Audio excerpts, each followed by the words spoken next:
Good morning guys. Ayan, luluto ako ng mixed vegetable. Bumili ako ng chicken breast. Ayan, iniwan natin parang katulad ng cubes. Ayan, yan ang mga sangkap. Bawang, sibuyas, siling pula. Tapos meron din akong repolyo. And then, may pasalubong sa akin galing Baguio yung aking worship team na Baguio beans, broccoli at talbos ng sayote. Yan ang aking lulutuin ngayong lunch.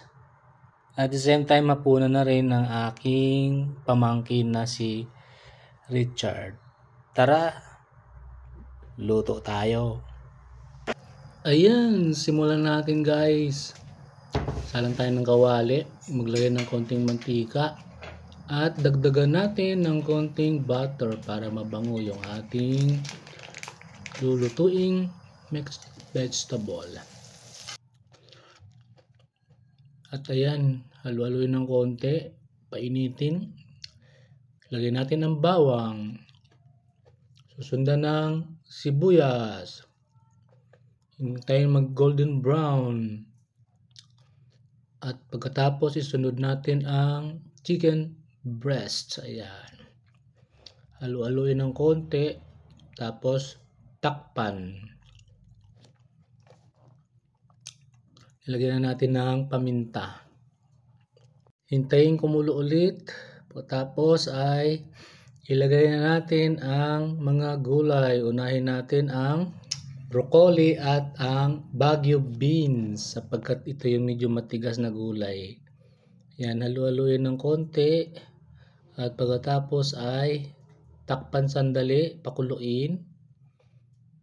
Pag nakakulo na, ilagay na natin kasunod ang repolyo at ang siling pula. Sunod-sunod na yan. Takpan ulit. Pagkatapos kumulo, ilagay na natin ang huling gulay, ang talbos ng sayote. Tapos dagdagan natin ng isang tasang tubig. Nagdagdag din ako o naglagay din ako ng MS. Alam nyo din kung anong MS yon. At pagkatapos ilagay na natin yung tinunaw na cornstarch upang maging malapot yung ating sabaw. Yan. Halu-haluin ng konti. Takpan sandali ulit at pagkatapos ay ayan na ang aking version ng mixed vegetable. At kung nagustuhan nyo po aking video, please like, share, react, comment. Send na rin po ng star support sa akin. God bless everyone. Thank you for watching.